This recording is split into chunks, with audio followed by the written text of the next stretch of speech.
My name is Steph, and I recently went out drinking one night with some of my coworkers to celebrate a promotion. At around 2 a.m., I decided to call it a night and phone for a taxi. I got in and I told the guy my address and he started driving.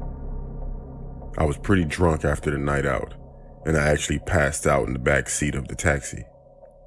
I'm not sure how long I was out, but when I woke up, I looked out the window and we were driving way out into the countryside. I must have been out for a while to get this far. I said to the driver, "Where are we?" I didn't get a reply, not even a glance at me through the rearview mirror.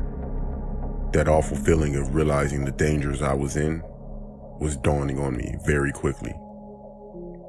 I went to pull out my phone to call the police, and I couldn't find it. In fact, my pockets were empty, along with my bag missing.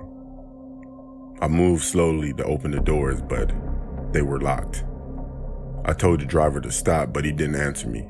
I told him again, he didn't say anything, but he just motioned his finger to his lips, implying that I shut up, while looking through the rearview mirror. At this point, I was terrified.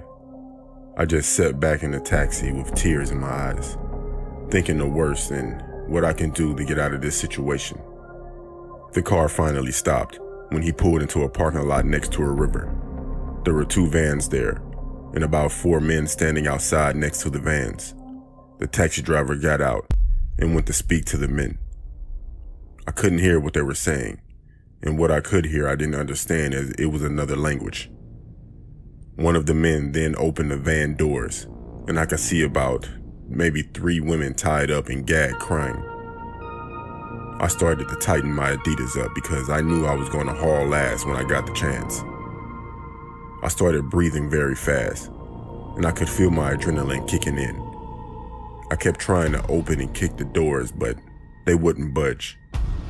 The men then noticed this and walked over towards the car. They grabbed me and threw me on the ground. They then dragged me along the ground towards the vans and tried to force me in there with the other girls. I was kicking and screaming, trying to get out of the men's grip. I bit one of them really hard on the hand and he screamed and let go of me. I somehow managed to slip away from the other men and ran straight into the river and started swimming as best as I could to the other side. The men were shouting and getting into their vans, to which I assumed to try and capture me again.